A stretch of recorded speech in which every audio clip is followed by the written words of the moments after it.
Aku mau buat disclaimer dulu bahwa kegiatan ini dilakukan dalam rangka sharing knowledge antara mentor kepada mente, dimana memang terbatas pada pengetahuan yang dipahami oleh mentor.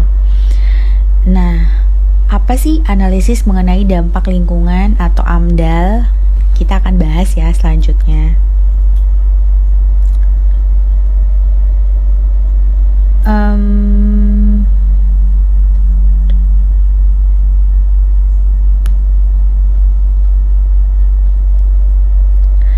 Nah, di sini ada yang kalian lihat di screen, itu ada peraturan perundang-undangan terkait dengan lingkungan hidup. Nah, yang mau aku note di sini adalah bahwa sebelum adanya Undang-Undang Nomor 32 Tahun 2009, pengaturan atau terkait dengan lingkungan hidup tuh udah diatur loh. Bahkan itu ada di Undang-Undang Dasar 1945 Pasal 33 Ayat 4. Jadi, kalau misalnya kalian lihat di sini, di dalam pasal 33 ayat 4 itu disampaikan bahwa perekonomian nasional diselenggarakan berdasar atas demokrasi ekonomi dengan prinsip kebersamaan, efisiensi berkeadilan, berkelanjutan, dan berwawasan lingkungan. Nah, ini udah ada nih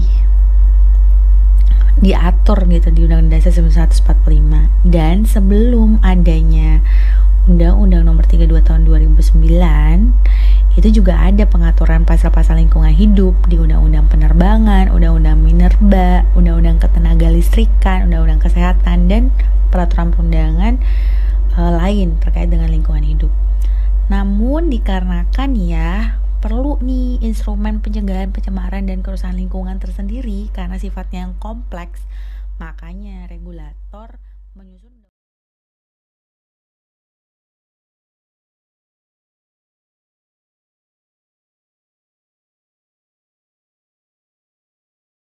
Jadi peraturan pelaksananya adalah bahwa ternyata perlu nih instrumen pencegahan pencemaran dan kerusakan lingkungan. Nah, oleh karena itulah dirumuskanlah Undang-Undang Nomor 32 Tahun 2009 tentang perlindungan pengelolaan lingkungan hidup tanggal 5 Oktober 2009.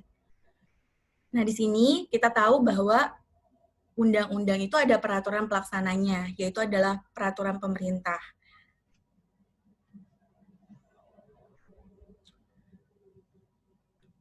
Nah, kemudian, di mana sih sebenarnya kewajiban AMDAL itu ada? Kamu bisa lihat ke Undang-Undang Nomor 32 Tahun 2009, Pasal 14. Di sana AMDAL merupakan salah satu instrumen pencegahan pencemaran dan kerusakan lingkungan. Nah, kamu harus bedakan ini antara AMDAL, dokumen AMDAL, dengan dokumen UKL UPL. Tuh, jadi ini yang harus kamu note, bahwa kewajiban adanya AMDAL itu ada di undang-undang, dan itu merupakan instrumen pencegahan pencemaran dan atau kerusakan lingkungan. Sebelum kita masuk ke apa sih itu AMDAL, di dalamnya itu ada apa sih? Nah, kita harus paham dulu nih pasal-pasal terkait. Nah, di sini di Undang-Undang Perlindungan dan Pengelolaan Lingkungan Hidup Nomor 32 Tahun 2009 itu ada di pasal 22, pasal 23, pasal 34, ayat 1, ayat 2, dan pasal 35. Di sini sudah ada di bold ya dan ditandai merah bahwa ternyata setiap usaha dan atau kegiatan yang berdampak penting terhadap lingkungan hidup itu wajib memiliki AMDAL. Nah, di sini di note-nya adalah berdampak penting. Jadi berdampak penting tuh apa sih? Ada nggak sih definisinya, karakternya kayak gimana, kriterianya kayak gimana? Nah, itu ternyata diatur lebih lanjut dalam peraturan pemerintah sebagai pelaksana dari undang-undang ini. Gitu. Jadi berdampak penting itu bukan sekedar kita bilang, wah itu penting, itu berdampak penting. Enggak. Tapi itu ada kriterianya dan itu tertentu. Nah, kemudian di sini juga sudah ada untuk diatur dalam permennya pun ada, nanti kita akan bahas. Kemudian juga di sini ketika tidak termasuk dalam kegiatan yang wajib AMDAL, dia wajib memiliki UKL UPL. Jadi ketika dia tidak berdampak penting, dia wajib memiliki UKL UPL. Apa sih UKL UPL? Apa perbedaannya dengan AMDAL? Ada juga RKL, RPL, ada juga ANDAL. Nah, itu bedanya apa sih antara beberapa dokumen itu? Apakah sama? Apakah AMDAL merupakan dokumen dan sebagainya? Nah, itu lebih lanjut kita akan aku akan menjelaskan terkait dengan hal tersebut. Nah, setelah ternyata dia tidak berdampak penting, namun dia masuk kriteria wajib memiliki UKL UPL. Nah, dan kemudian ada di stage yang ketiga, ketika dia tidak berdampak penting, dia tidak masuk dalam kriteria wajib UKL UPL, maka diwajibkan untuk sektor-sektor kegiatan usaha tertentu itu memiliki surat pernyataan kesanggupan pengelolaan dan pemantauan lingkungan hidup. Jadi tadi 3 stages-nya ketika kita melakukan penapisan. Pertama, apakah dia berdampak penting? Berarti dia masuknya ke dokumen, dia wajib memiliki dokumen AMDAL. Kemudian yang kedua, dia tidak berdampak penting, tapi dia masuk dalam kategori yang wajib memiliki dokumen UKL UPL. Nah, kemudian ini juga, jadi antara AMDAL, UKL UPL, dan SKPP-LH itu ada kewenangannya di tingkat mana tuh ada gitu. Dan yang terakhir, ketika dia tidak berdampak penting, dia juga tidak masuk dalam kriteria UKL UPL, maka dia harus atau wajib membuat surat pernyataan kesanggupan pengelolaan dan pemantauan lingkungan hidup. Nah, inilah konstruksi berpikir awal yang harus kalian pahami sebelum kalian masuk ke case-case real life ya. Nah, tadi kalau kita mau membedakan antara AMDAL, UKL, UPL, dan surat pernyataan kesanggupan pengelolaan dan pemantauan lingkungan, ini kita bisa lihat fiturnya. Nah, sebenarnya kalau di undang-undangnya, yang dimaksud dengan AMDAL adalah kajian, ini jadi kajian, fiturnya itu adalah kajian, mengenai dampak penting suatu usaha dan atau kegiatan yang direncanakan untuk pengambilan keputusan suatu kegiatan usaha, suatu penyelenggaraan kegiatan atau usaha. Jadi fitur ini sebenarnya yang harus kalian lihat. Jadi dia adalah kajian mengenai dampak penting, kemudian dia direncanakan untuk pengambilan keputusan. Untuk pengambilan keputusan siapa sih sebenarnya ini? Untuk pengambilan keputusan dalam hal kita melakukan pengelolaan dan atau pemantauan lingkungan hidup. Nah, yang kedua adalah UKL atau UPL. Nah, yang kedua adalah UKL atau UPL. Di sini apa sih UKL UPL itu? UKL UPL itu adalah dokumen. Pertama kita harus paham bahwa UKL UPL itu adalah dokumen pedoman pengelolaan dan pemantauan lingkungan. Kemudian fiturnya lagi tidak berdampak penting terhadap lingkungan. Kemudian dia diperlukan loh bagi proses pengambilan keputusan tentang penyelenggaraan usaha dan atau kegiatan. Nah, ini hampir similar, tapi kalau kalian lihat di sini, AMDAL itu mengenai dampak penting, masuk kepada dokumen UKL UPL itu tidak berdampak penting terhadap lingkungan.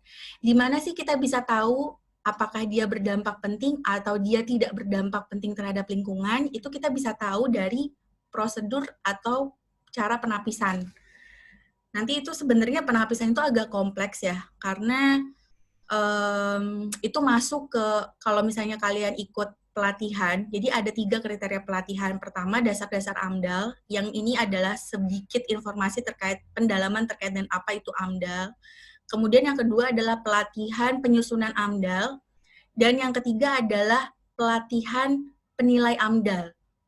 Jadi upaya penapisan tadi yang hasilnya akan memperoleh dampak penting, jadi dampak hipotesa penting itu adanya di penapisan atau bagaimana kita melakukan penilai AMDAL. Itu akan dipelajari di sana. Kemudian surat pernyataan kesanggupan pengelolaan dan pemantauan lingkungan hidup. Di sini kita harus lihat fiturnya. Ternyata satu, untuk surat pernyataan SPK PPLH ini yang diperlukan apa aja sih kriterianya? Pertama, dia itu nggak masuk ke dalam kriteria yang wajib AMDAL, dia nggak masuk dalam kriteria yang wajib UKL UPL, dan dia masuk kegiatan usaha mikro dan kecil. Jadi dia hanya butuh surat pernyataan kesanggupan pengelolaan dan pemantauan lingkungan hidup. Nih, kalau misalnya kita lihat ini kriterianya, jadi tidak termasuk dalam kategori berdampak penting, dan kegiatannya itu kegiatan usaha mikro dan kecil. Apa sih kegiatan usaha mikro dan kecil itu? Nah, kegiatan usaha mikro dan kecil itu adalah usaha produktif milik orang perorangan dan atau badan usaha perorangan yang diatur dalam Undang-Undang Nomor 20 Tahun 2008 tentang usaha mikro dan kecil. Ini ada di pasal 6. Intinya apa? Intinya pertama, dia tuh mempunyai aset tuh maksimum 50 juta, omset maksimum 300 juta. Kemudian kriteria usaha kecil mempunyai aset maksimum 50 juta dan omset maksimum 2,5 miliar rupiah. Jadi kalau misalnya nih, kalian nanti masuk sebagai corporate in-house lawyer di suatu perusahaan, kemudian kalian mau mendirikan perusahaan, kalian lihat nih kategorinya. Kalian masuk ke dalam perusahaan yang wajib AMDAL nggak sih?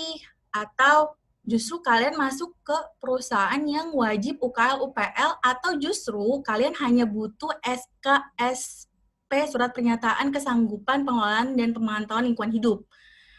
Gitu. Karena ketika kamu itu omsetnya, aset maksimumnya 50 juta, kemudian omset maksimumnya 300 juta rupiah, dan usaha kecil itu asetnya itu 50 juta dan omset maksimumnya itu 2,5 miliar rupiah, nah berarti kalian hanya perlu surat pernyataan kesanggupan pengelolaan dan pemantauan lingkungan hidup. Jadi kalian nggak perlu buat dokumen UKL UPL, kalian juga nggak perlu buat dokumen AMDAL. Yang kalian hanya buat adalah ini, dokumen surat surat pernyataan kesanggupan pengelolaan dan pemantauan lingkungan hidup. Agak susah soalnya kalau mau nyingkat-nyingkat ini ya. Ini nggak ada yang tidur kan ya? Aku sengaja nih mute semuanya supaya emang terfokus pada materi ya.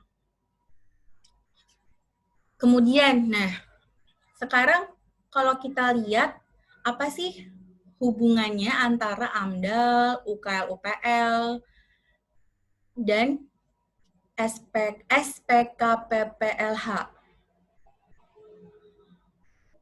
dengan lingkungan hidup, izin lingkungan maksudnya. Jadi hubungan antara dokumen-dokumen ini dengan izin lingkungan tuh apa sih? Nah, ternyata kalau kita lihat ke Undang-Undang Nomor 32 Tahun 2009 Pasal 1 Butir 35 dan peraturan pelaksananya itu PP Peraturan Pemerintah Nomor 27 Tahun 2012 Pasal 1 Butir 1, izin lingkungan adalah izin yang diberikan kepada setiap orang yang melakukan usaha dan atau kegiatan yang wajib AMDAL atau UKL UPL dalam rangka perlindungan dan pengelolaan lingkungan hidup sebagai prasyarat untuk memperoleh izin usaha dan atau kegiatan. Jadi, ternyata dokumen ini itu sebagai syarat perusahaanmu mengajukan izin lingkungan. Gitu. Jadi, sebelum keluarnya izin lingkungan, ya harus ada dokumen-dokumen ini. Nah, nanti kalau misalnya pertanyaannya, ketika di titik mana sih ketika mereka mendapatkan sanksi, sanksi apa aja sih, itu nanti akan dibahas lebih lanjut. Nah, kemudian kita tahu bahwa di pasal 36 Undang-Undang Nomor 32 Tahun 2019 itu setiap usaha dan atau kegiatan yang wajib memiliki AMDAL dan atau UKL-UPL wajib memiliki izin lingkungan. Ya, jadi penegasan setelah tadi definisi disebutkan, dan ini penegasan bahwa setiap usaha dan atau kegiatan yang wajib memiliki AMDAL dan atau UKL-UPL juga wajib memiliki izin lingkungan. Jadi ini adalah keterkaitan atau hubungan antara AMDAL, UKL-UPL dengan perizinan. Nah, ini nih yang kita mungkin kita mau tanya, ketika kita melanggar, ada nggak sih sanksinya? Ini udah disebutkan kok dari Undang-Undang Nomor 32 Tahun 2009 Pasal 109 tentang kalau perusahaan itu melakukan usaha dan atau kegiatan tanpa izin lingkungan, itu punya sanksi pidana minimal 1 tahun, maksimal 3 tahun. Ini bedanya kenapa sih ini dimerahin ya? Ini dikuningin, ini dimerahin. Nah, ini yang kuning ini adalah untuk pengusaha atau pelaku usaha. Nah, kalau yang ini untuk government. Jadi untuk pemerintah yang mengeluarkan izin lingkungan.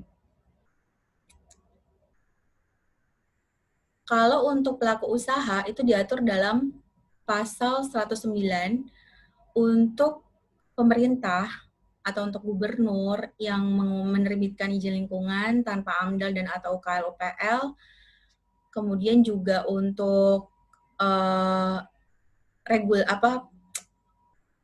pihak yang berwenang yang menerbitkan izin usaha tanpa izin lingkungan itu dipidana maksimal 3 tahun dan denda maksimal 3 miliar. Nah, kalau untuk pengusahanya itu pidana minimal 1 tahun maksimal 3 tahun dan denda minimal 1 miliar maksimal 3 miliar.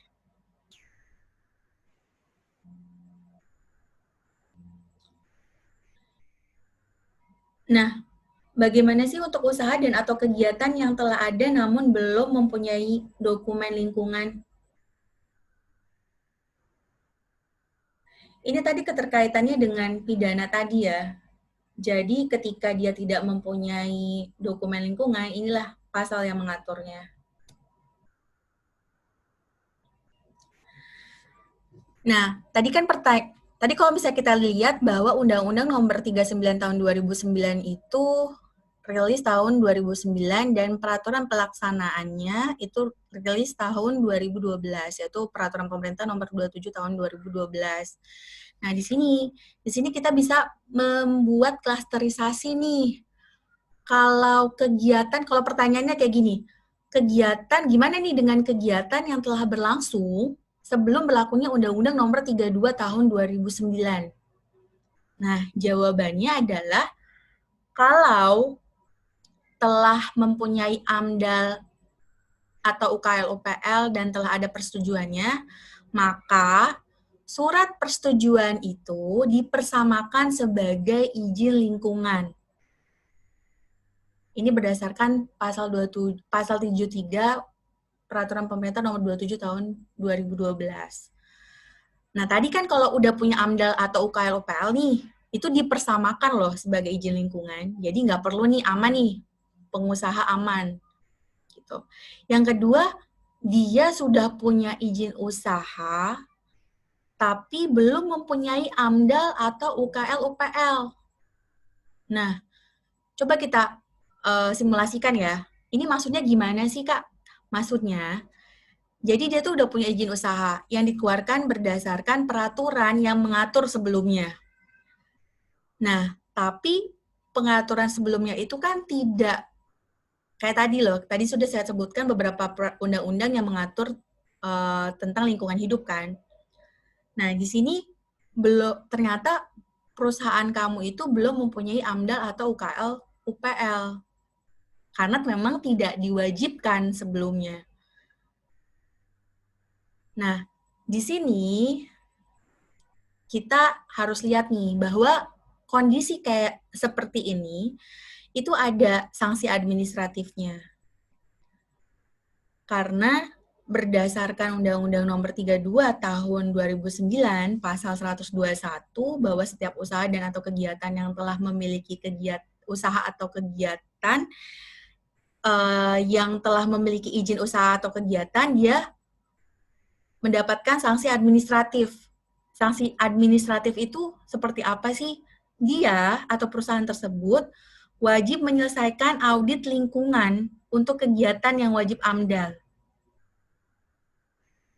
Nah, kemudian itu adalah kategori yang kedua.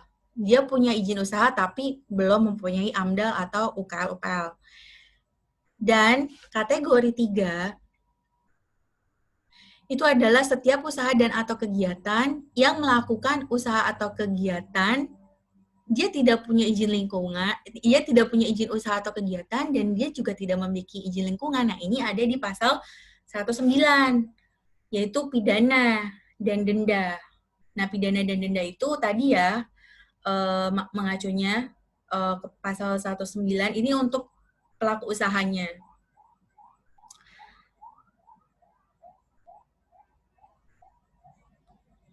Bentar. Mana nih tadi? Ini. Oke. Nah, inilah tapi kelemahannya ada sih. Tapi memang di sini kita nggak, maksudnya terkait dengan kelemahan itu kita nanti akan bahas ya, atau kita akan diskusi di tanya jawab. Cuma memang kalau dampak lingkungan itu besar, tapi pidananya hanya seperti ini dan sanksi dendanya juga hanya sekitar sekian, yaitu debatable sih. Gitu. Kalian punya pandangan atau pendapat sendiri lah ya. Nah, ini nggak pada tidur kan? Iya, kayak senyap gitu loh. Di sini tuh kayak senyap. Nah, tadi kita udah bahas tuh terkait dengan tadi kita udah bahas ya terkait dengan AMDAL, peraturan perundang-undangannya gitu loh, regulatory framework-nya kita udah bahas. Tapi ternyata tahun 2018 ini ada perkembangan nih dari peraturan perundang-undangan lingkungan hidup. Apa sih? Nah, kalau kalian pernah dengar OSS, itu adalah sistem izin terpadu melalui elektronik.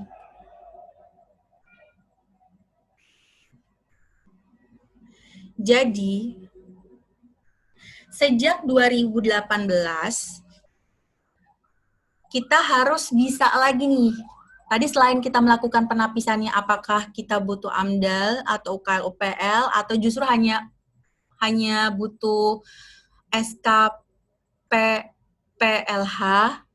Nah, di tahun 2018 kita atau kamu sebagai in-house lawyer, misalnya di suatu perusahaan mining atau di suatu perusahaan yang melakukan kegiatan usaha tertentu, ya kita harus melakukan penapisan lagi nih. Apakah dia masuk ke dalam PP Peraturan Pemerintah Nomor 27 Tahun 2012 atau justru masuk ke Peraturan Pemerintah Nomor 24 Tahun 2018 tentang pelayanan perizinan berusaha terintegrasi secara elektronik atau biasanya disebut dengan sistem OSS, Online Single Submission. Jadi kita harus harus pinter nih dalam juga melakukan penapisan di tahap ini setelah 2018. Karena ketika setelah melakukan penapisan, jadi gini, setelah tahun 2018, hal yang kita harus tahu itu adalah apakah jenis usaha, kegiatan usaha yang kita lakukan itu masuk dalam kategori jenis usaha yang diwajibkan sistem OSS. Nah, ketika memang diwajibkan dapat dilakukan dengan sistem OSS, maka peraturan perundang-undangan yang dan turunannya yang harus kamu lihat itu adalah PP 24 tahun 2018.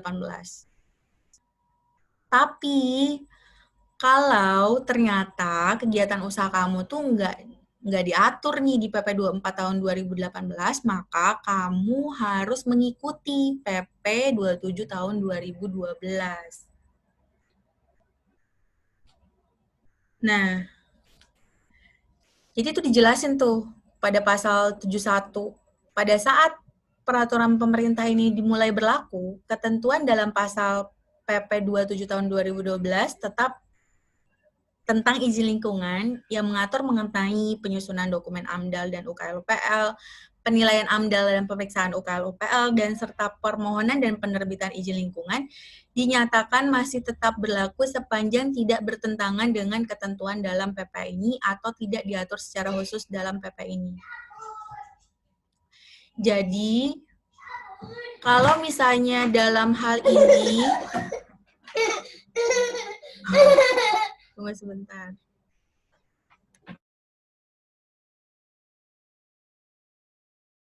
Nah, jadi kalau memang jenis usaha atau kegiatan perusahaan kamu itu masuk dalam kategori yang dia bisa dengan sistem OSS, maka kalian tidak lagi nih mengikuti PP 27 sepanjang memang tidak diatur secara khusus nih di PP 24 tahun 2018.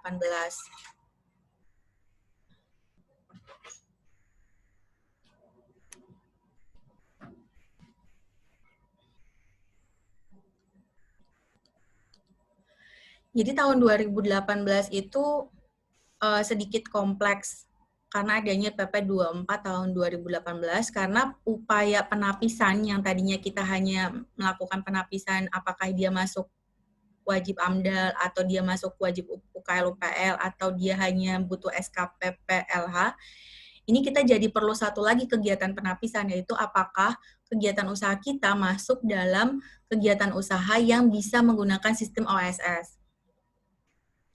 Di sini ada pengaturannya, bisa dilihat di sini pengaturannya, dan juga ini di sini sistem OSS-nya. Nah, tadi sebenarnya kayak yang simple sih ya. Ini tuh simple banget deh. Kita tinggal ngelihat aja nih di sini sektor-sektor yang harus mengikuti sistem OSS apa dan sektor-sektor yang kembali maksudnya mengikuti PP 27 tahun 2012 apa. Cuma ternyata karena PP 24 tahun 2018 ini pada pasal 85 ini tuh udah disebutkan nih sektor-sektornya, tapi kita juga ternyata harus lihat lampirannya karena belum tentu dia memang masuk, kalau kita pikir oh iya dia masuk sektor ketenaga listrikan. Tapi ternyata di dalam lampiran itu nggak ada. Berarti memang usaha tersebut tidak harus mengikuti sistem OSS. Jadi memang sudah tertentu gitu loh. Jenis apa misalnya IMB untuk kesehatan, rumah sakit atau apa. Nah, itu ada di lampirannya. Sangat kompleks ya. Di lampiran PP 24 tahun 2018. Nah, kita secara simpulan yang tidak diatur atau yang masih mengikuti PP 27 tahun 2012 tentang izin lingkungan itu adalah sektor-sektor ini. Ini harus diingat tuh. Jadi kalau udah bidang atau sektor pertahanan, bidang atau sektor teknologi satelit, pertambangan minerba, sektor migas, panas bumi, itu udah jelas, itu bukan OSS. Balik lagi ke manual, ke PP 27 tahun 2012. Nah, selain itu, menggunakan PP 24 tahun 2018. Tapi, dalam PP ini pun harus dilihat, dia masuk nggak sih ke sektor-sektor yang sudah disebutkan tertentu dalam pasal 85 dan juga lampirannya. Karena meskipun dia itu tidak masuk dalam perizinan, mohon maaf, tidak masuk dalam jenis yang ini nih, tapi dia juga tidak masuk dalam sektor-sektor yang disebutkan dalam lampiran PP 224 tahun 2018, dia juga harus mengikuti PP sebelumnya, PP 27 tahun 2012. Jadi agak kompleks sih kalau kita melakukan penapisan AMDAL, cuma memang itu yang harus kita tahu. Jadi yang pertama tuh, aku lagi ya biar kalian hatam. Yang pertama, dalam hal penyusunan AMDAL, kalian kalau misalnya jadi in-house lawyer, pertama kalian harus lihat dulu, apakah kegiatan usaha perusahaanmu itu punya dampak penting atau enggak. Kemudian kalau tidak mempunyai dampak penting, apakah dia yang wajib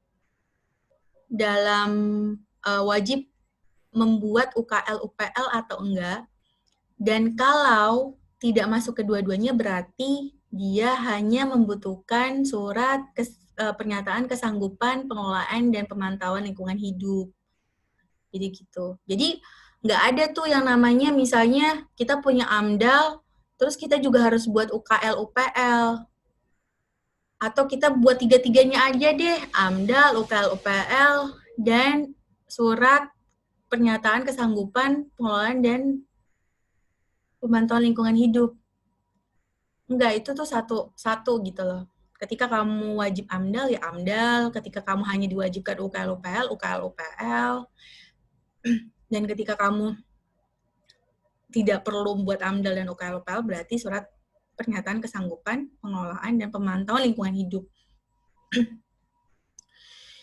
Itu ya.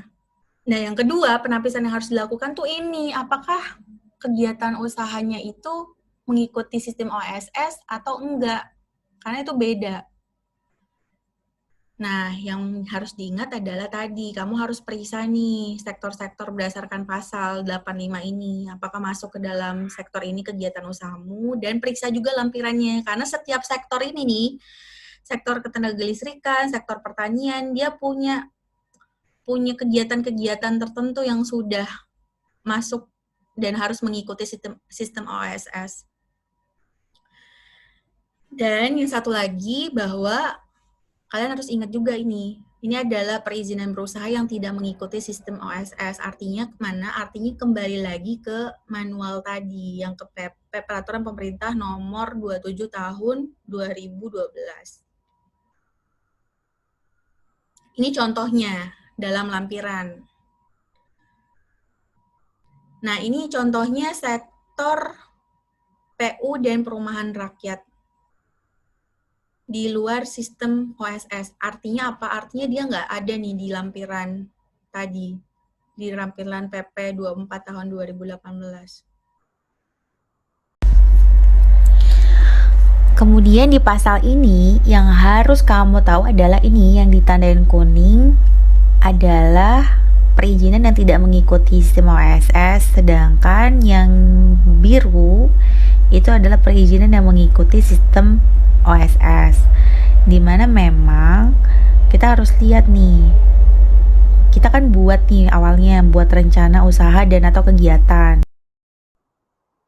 Ada satu titik di mana kalian bisa gimana ya?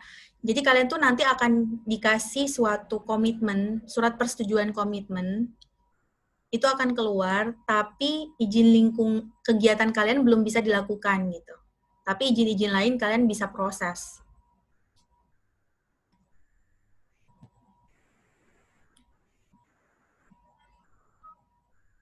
Nah, ini tadi udah dibahas. Nah, Kalau kita tadi aku sempat mention kan terkait dengan izin usaha berdasar komitmen. Jadi beberapa izin usaha yang berdasar komitmen ini ada di pasal 38 ayat 1 dan ayat 2. Nah, komitmen tersebut, pelaku usaha yang telah mendapatkan izin usaha dapat melakukan kegiatan-kegiatan berikut, dan pelaku usaha yang telah mendapatkan izin usaha namun belum menyelesaikan AMDAL dan atau rencana teknis bangunan gedung belum dapat melakukan kegiatan pembangunan bangunan gedung. Tadi penekanannya adalah ketika memang kita sudah memproses atau perusahaanmu udah proses di OSS, itu kan udah keluar tuh izin usahanya. Namun izin usaha ini masih kegantung tuh, kalian belum dapat melakukan kegiatan pembangunan bangunan gedung. Jadi konstruksi itu ternyata belum dapat dimulai gitu. Walaupun izin usahanya udah keluar. Ini debatable sih, karena kok bisa ya gitu izin usaha keluar tapi kita belum bisa melakukan kegiatan. Nah, emang itu yang banyak pertanyaan terkait dengan OSS ini. Nah, kapan sih akan berlaku efektifnya izin usaha tersebut? Nah, ketika perusahaan itu menyelesaikan komitmen dan melakukan pembayaran biaya perizinan berusaha sesuai dengan undang-undang atau peraturan pemerintah nomor 24 tahun 2018. Jadi jadi manfaat AMDAL, UKL UPL atau SKPPLH itu adalah sebenarnya sebagai panduan bagi pemerakarsa atau pelaku usaha untuk melaksanakan kegiatan yang berwawasan lingkungan. Kemudian juga pedoman untuk meningkatkan efisiensi pengelolaan dampak lingkungan. Kemudian juga pedoman untuk mencegah terjadinya pencemaran lingkungan, pedoman bagi instansi lingkungan hidup dalam melakukan pembinaan pengelolaan lingkungan hidup, dan sebenarnya bukti bahwa comply perusahaan tersebut.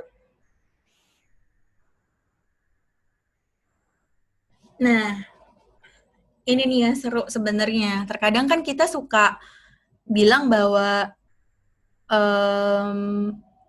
AMDAL itu analisis dampak lingkungan ya. Sebenarnya enggak loh. Sebenarnya AMDAL itu beda sama dokumen ANDAL. Dokumen AMDAL itu beda sama ANDAL. Jadi kalau dilihat, AMDAL itu adalah kajiannya mengenai dampak penting suatu usaha dan atau kegiatan yang direncanakan pada lingkungan hidup yang diperlukan bagi proses pengambilan keputusan tentang penyelenggaraan usaha dan atau kegiatan. Nah, kalau ANDAL-nya adalah kegiatan menganalisis dampak lingkungan. Jadi telaahan secara tercermat dan mendalam tentang dampak penting suatu rencana usaha dan atau kegiatan. Jadi, AMDAL dan ANDAL itu dua hal yang berbeda. ANDAL itu, analisis dampak lingkungan, itu adalah bagian dari dokumen AMDAL. Gitu. Jadi, sekarang kalian kalau misalnya ditanya, oh itu AMDAL tuh kan analisis dampak lingkungan, salah. AMDAL itu terdiri dari tiga jenis nih, ada kerangka acuannya, ada ANDAL-nya, analisis dampak lingkungannya, dan ada RKL, RPL. Nah, ini masuk dalam dokumen AMDAL.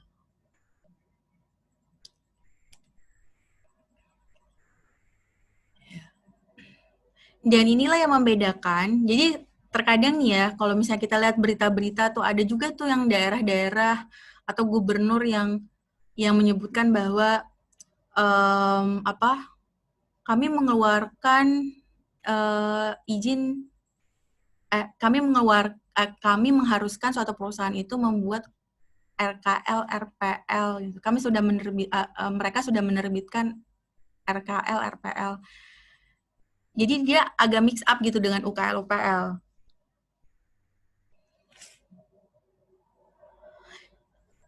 Itu UKL, UPL, dan RKL, RPL adalah dua hal dokumen yang berbeda. Meskipun mungkin secara nanti ketika kita melihat dokumennya itu sama. Karena kalau UKL, UPL itu adalah satu dokumen yang dia itu untuk kegiatan pengelolaan dan pemantauan lingkungan. Tapi kalau masuk ke dalam RKL-RPL, ini adalah rencana pengelolaan lingkungan berdasarkan hasil tadi. Hasil penelaahan secara cermat dan mendalam tentang dampak lingkungan suatu rencana usaha dan atau kegiatan. Nah, jadi beda ya UKL-UPL dengan RKL-RPL. RKL-RPL itu ada masuk dalam dokumen AMDAL, bagian dari dokumen AMDAL. Ini hasil kajiannya. Kalau UKL-UPL itu adalah izin dokumen tersendiri ketika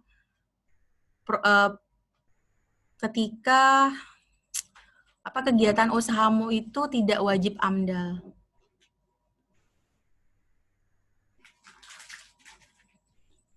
Nah, ini sebenarnya sudah masuk ke bagian penyusunan AMDAL. Ini udah masuk dalam kegiatan penyusunan AMDAL. Jadi tadi sudah disampaikan bahwa terdapat tiga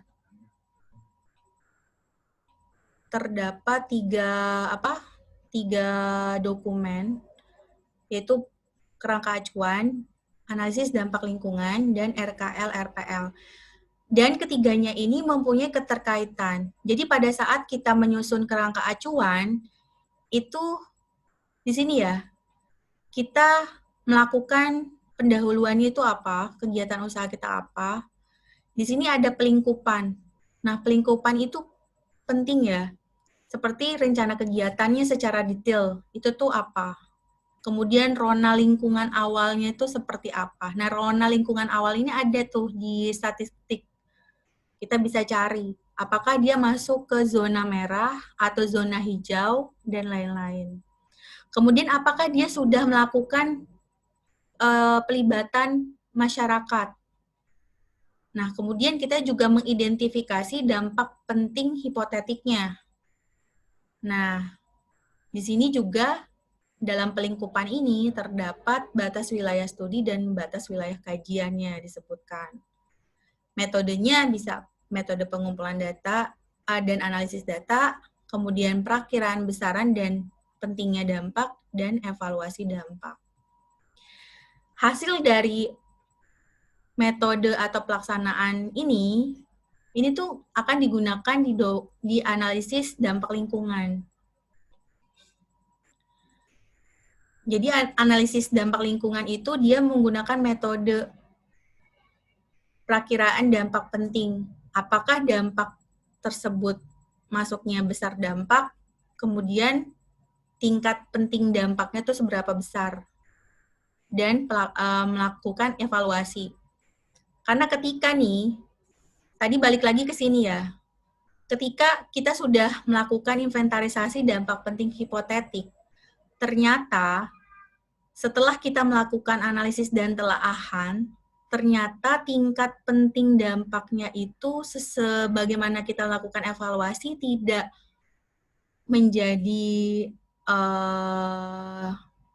tidak menjadi dampak penting gitu. Maka list dampak penting hipotetik yang ada di sini di kerangka acuan itu bisa jadi tidak dimasukkan dalam dokumen AMDAL.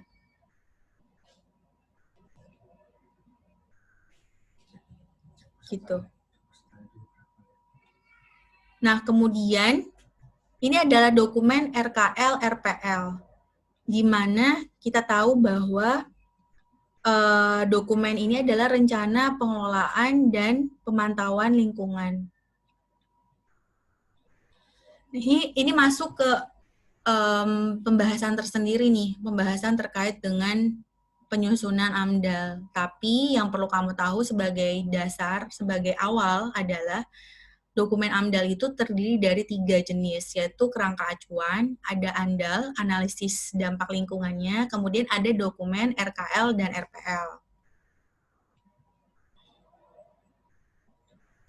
Nah, di sini adalah kewajiban tadi, pemegang izin lingkungan itu kewajibannya apa sih? Ini ada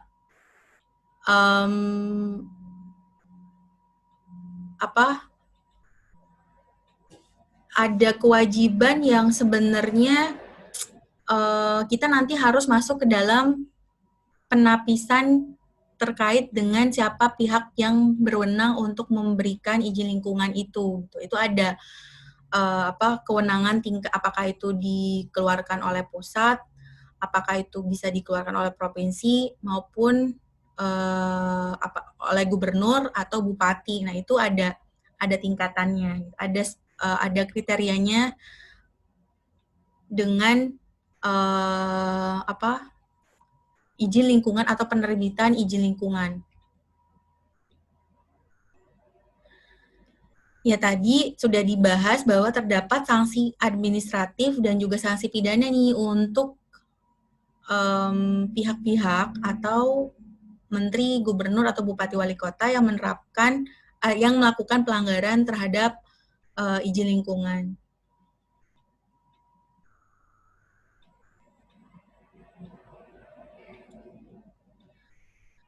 Nah, ini kita udah sampai materi akhir, karena sebenarnya yang perlu diketahui adalah yang tadi. Aku lebih mengharuskan kalian tuh paham terkait dengan ini, karena ini akan dilakukan ketika kamu menjadi in-house lawyer di suatu perusahaan. Inilah yang kalian harus lakukan gitu, mengidentifikasi apakah kalian masuk dalam kriteria yang satu, kriteria yang kedua, atau kriteria yang ketiga, sehingga kalian bisa menentukan dokumen apa yang kalian butuhkan gitu. Dan untuk tahap awal kan tuh harus paham terkait dengan tadi ini, apakah perusahaan kalian itu masuk ke dalam perusahaan yang wajib AMDAL, perusahaan yang wajib UKL-UPL, atau justru kalian hanya perlu SPK PPLH. Nah, itu udah semua ya, dasar atau beberapa hal penting dari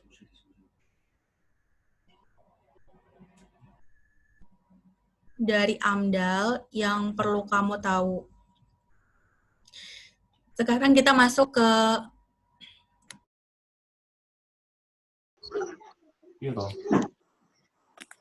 ya, tadi siapa yang mau nanya? Maruli, Kak. Maruli Salongan Arab.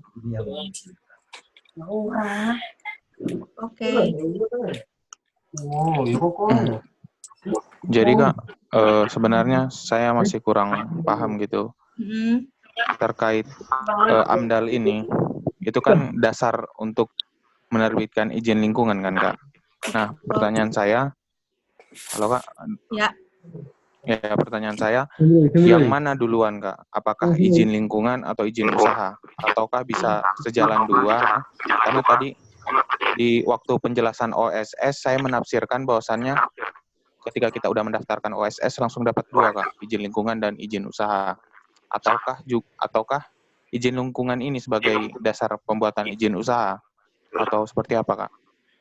Nah, tadi kan sebenarnya udah dijelasin tuh terkait dengan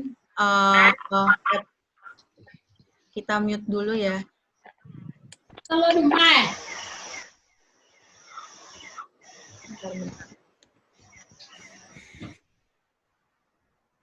Nah, terkait dengan itu, tadi ada dua peraturan perundang-undangan yang harus kita lihat. Kalau misalnya di peraturan pemerintah nomor 27 tahun 2012, ya, izin usaha atau izin lingkungan itu keluar, izin usaha atau izin lingkungan itu sebenarnya keluar berbarengan gitu. Izin usaha dan izin lingkungan itu keluar berbarengan. Dan izin usaha dan lingkungan itu, AMDAL itu sebagai prasyarat dikeluarkannya izin usaha dan atau lingkungan. Jadi kalau memang belum ada AMDAL, dan AMDAL-nya itu tidak, rekomendasinya itu tidak layak, kegiatan usaha dan atau kegiatan usahanya tidak layak, maka izin usaha dan atau lingkungannya itu nggak keluar. Tapi beda nih dengan yang sistem OSS. Kalau yang sistem OSS itu, kenapa izin usahanya dulu keluar? Karena tadi adanya PP 24 tahun 2018 itu dikeluarkan karena upaya percepatan. Karena upaya pemerintah untuk melakukan percepatan sehingga dikeluarkanlah beberapa jenis sektor-sektor yang tidak yang menggunakan OSS gitu. Harapannya sih, harapan awalnya itu agar proses permohonan izin lingkungan itu bisa lebih cepat. Tapi ternyata tadi agak sulit sebenarnya untuk kegiatan-kegiatan tertentu menggunakan OSS karena ketika dia sudah keluar pun izin usahanya, dia itu masuk ke dalam kategori yang masih perlu melakukan tadi. AMDAL-nya itu harus sudah jadi dulu gitu. Nah, sehingga tadi maksudnya komitmen itu sebagai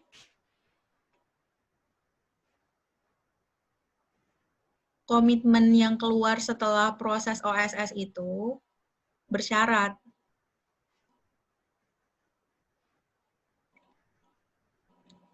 Dia bersyarat harus menyusun terlebih dahulu AMDAL-nya dan lain-lain. Tapi izin usahanya itu sudah keluar. Tadi mana ya pasalnya ya?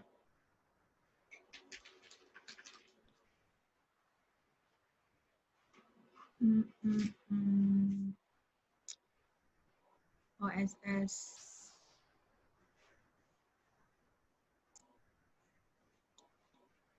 Bentar.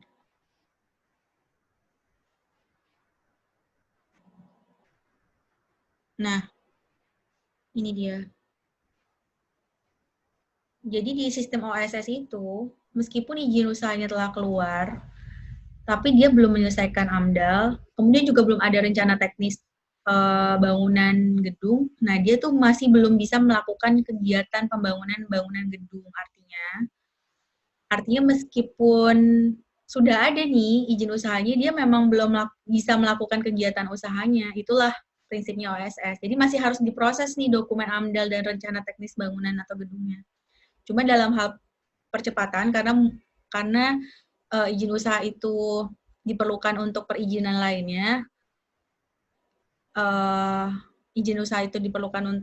lainnya, makanya dibuatlah PP nomor 24 tahun 2018 untuk percepatan.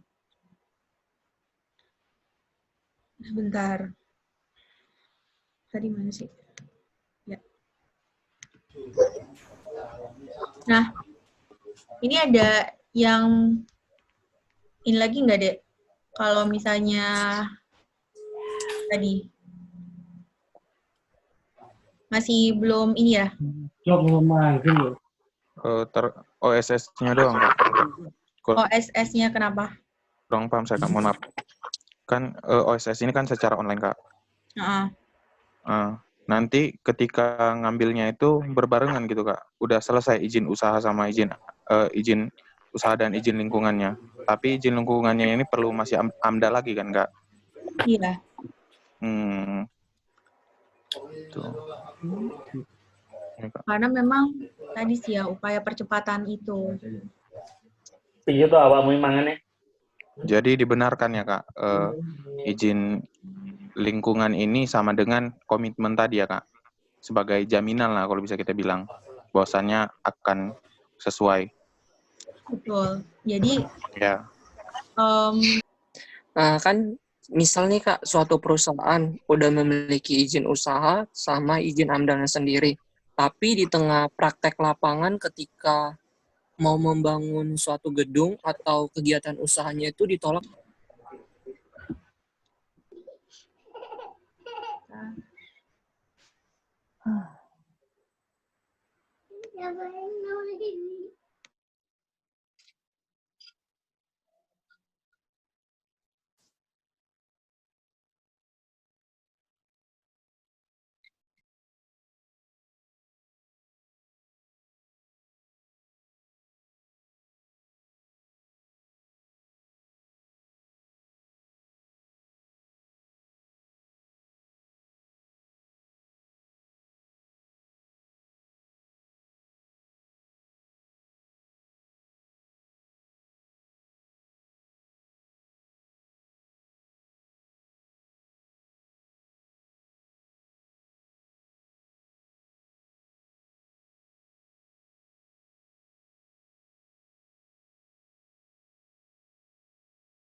Kemudian di pasal ini